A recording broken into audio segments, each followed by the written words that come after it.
সাধারণ হিসাব করলে তাদের বয়স অন্তত 31 থেকে 34 বছর হতে পারে। ঢাকা বিশ্ববিদ্যালয়ের নিয়মিত কোর্সের শিক্ষার্থী হিসাবে 1 বা 2 বছর বিরতি পাওয়ার সর্বোচ্চ 8 বছর স্নাতকোত্তর শেষ করে সেই সময়সীমা ধরলেও 6 থেকে 9 বছর তাদের আগে নিয়মিত ছাত্র শেষ হওয়ার কথা।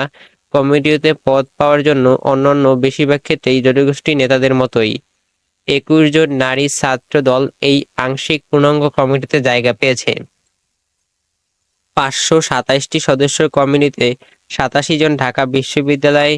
জাতিসংঘ সূত্র জানিয়েছে, ঢাকা বিশ্ববিদ্যালয়ের ক্ষেত্রে 2012 থেকে 2013 শিক্ষাবর্ষে আর অন্যান্য প্রতিষ্ঠানের ক্ষেত্রে 2011-2012 শিক্ষাবর্ষে পূর্ণাঙ্গ কমিটি করা হয়েছে।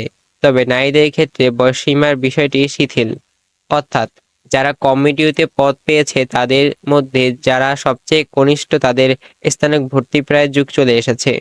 অনেকেই এর অনিয়মিত ছাত্র নেই, অর্থাৎ এখন কোনো শিক্ষা প্রতিষ্ঠানে ভর্তি নেই। কেউ ঢাকা বিশ্ববিদ্যালয়ে বিভিন্ন বিশ্ববিদ্যালয়ে অনিয়মিত কোর্সে ভর্তি আছেন। নারীদের মধ্যে কেউ কেউ আবার কিংবা ড্রপ আউট শিক্ষা জীবন ঝরে পড়ায় শিক্ষার্থীর মোটা দাগ লেগে ছাত্র দলের পূর্ণাঙ্গ কমিটির পদগুলো প্রায় শতভাবে পড়াশোনা অনিয়মিত দখলে। ছাত্রদলের নেতাদের বয়সে বেশি হওয়ার কারণে প্রায় রাজনীতির পরিপ্রেক্ষিতে ছাত্রলীগে তাদের সমালোচনা করে থাকে।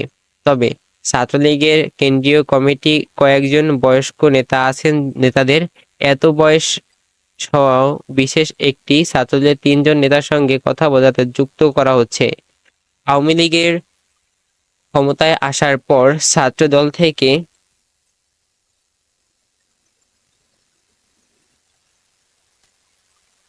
পাশাপাশি ছাত্রদলের সঙ্গে হামলা ও মামলা হয়রানির ভয়ে আছেন। বাস্তবতার কারণে ছাত্রদল নেতার বয়সে বেশি অনেকটা তফাৎ দেখা যাচ্ছে। বিশেষ করে ছাত্রলীগ নেতা যারা এখনো আমাদের চ্যানেলটি সাবস্ক্রাইব করে রাখেননি, সো আমি আবারও রিকোয়েস্ট করতেছি দয়া করে আমাদের চ্যানেলটি সাবস্ক্রাইব করে পাশে থাকা বেল আইকন প্রেস করে দিবেন, তাহলে প্রতিনিয়ত ভিডিওর আপডেটগুলো সবার আগে পেয়ে যাবেন আমাদের কাছ থেকে। বিশেষ ছাত্রলীগ সাধারণ সম্পাদক নাসির উদ্দিন প্রথম আলোকে আরও অনেক তথ্য দিয়েছেন।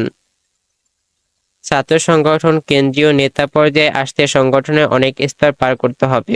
এক্ষেত্রে সময়সীমাটা একটু বেড়ে যায়। একটু শুধু ছাত্রদল নয়, অন্যান্য ছাত্র সংখ্যা ক্ষেত্রেও একই রকম থাকে। কমিটি নিয়ে সমালোচনা। বয়সের জ্যেষ্ঠ হওয়া ছাত্রলীগের 2 জন নেতা ঘনিষ্ঠ কমিউনিটিতে